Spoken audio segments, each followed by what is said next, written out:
Hey everybody, it's Jason Blaha here, and something that came up because I've had people link me quite a few different articles, studies. I'm not going to try to link all this here because this is being pulled from at least 14 or 15 different sources that I've looked at in the last week. A lot of this stuff is stuff that people have posted even on my fan page, wall if you read down the list over the last week or so. And the thing is I'm finding interesting is that there's a number of contradicting points out there, and there's been articles that have come out again recently pushing this idea that a leaner person, someone who's say 10% or lower body fat or at 10% body fat, is going to gain muscle easier, a higher percentage of muscle to fat versus someone carrying some extra body fat. And this is the type of thing that looks good on paper, and people will say, well, it has to do with nutrient partitioning because insulin and blood sugar and other things that are used to store nutrients are going to go just to wherever is available as far as sensitivity and receptor sites. And the more fat versus muscle you have, the more fat that's available for it to go into. Well, the problem is that many of these same individuals who are saying this also agree that the human body doesn't store glucose as fat under normal conditions. So your fat cells are not getting glucose being stored through insulin into the fat cells. So their problem with the nutrient partitioning in the insulin and glucose is already flawed because we know that doesn't happen in humans. And even with the insulin sensitivity, insulin is not your dietary fat storage hormone either. There are other things that cause dietary fat you eat to store in your fat cells. It has nothing to do with insulin. If there was almost no insulin in your body, that would still happen. So, sorry, Aries is trying to come up here. Well, don't just... Oh, he's got his claw stuck. Come here, buddy. He got his claw stuck in my chair, so we'll put Aries here. And the issue is that that doesn't happen. And the other problem with it is that if you look at any of the data out there, and again, a lot of the individuals, at least 3 different individuals, who I've seen recently discussing this nutrient partitioning effect, and I'm not going to name people because I don't want to stir up any fights or drama, but they all agree that for a relatively lean, drug-free bodybuilder or strength athlete, that a fat-free mass index of around 25 is the limit. And that if somebody is, say, 10% or lower body fat, which we would classify as very lean, that if they have a fat-free mass index of higher than 25, that is an almost guaranteed sign that they have used anabolic drugs to put on size. Yet, we know that people at higher body fats can go above that without drugs. In fact, there have been studies done on, say, sumo wrestlers who oftentimes don't lift weights, but they do a lot of resistance training with all their pushing and wrestling, which counts because of their body weight and the weight of their opponents.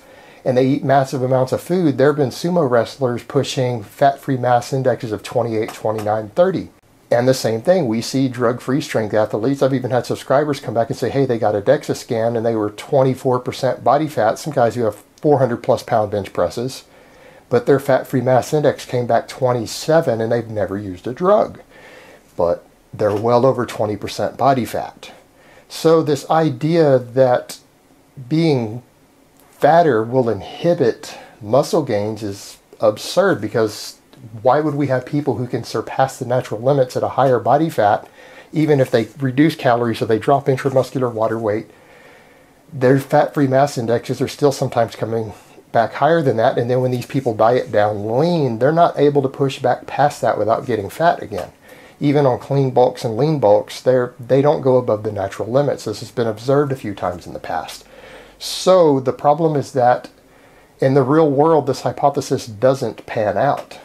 And I got involved in a discussion on this yesterday in the John Hollywood training group on Facebook. I just kind of put my 2 cents in, but there's some good discussion going on there. But the reality is it doesn't seem to really pan out in the real world. And I'm not saying that because I'm a fat power lifter. I have recently said and agreed that guys like Pete Rubish, Jamie Lewis, and others are right that to be a truly competitive power lifter in today's world, you have to be lean. You probably need to have visible abs. And I am currently in the process of dieting down, so don't get me wrong or think that I am saying the opposite because of my situation, because I'm actually trying to push myself in the other direction right now so that I can be more competitive. So that being said, I just don't see the evidence for this idea that a person needs to diet down really lean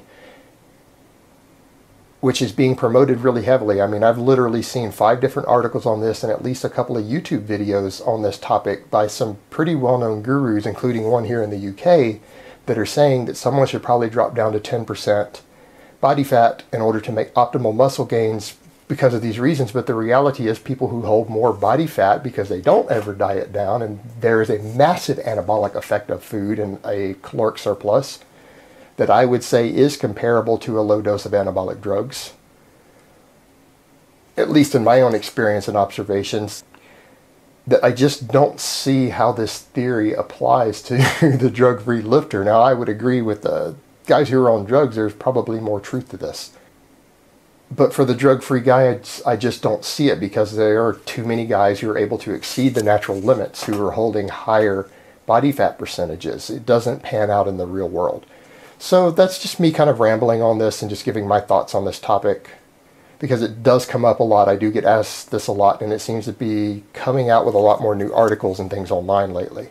Alright guys, so that's really all I have to say on that today. I hope it has been informative, and I will talk to you guys next time. But let me give you guys a bicep shot before I go.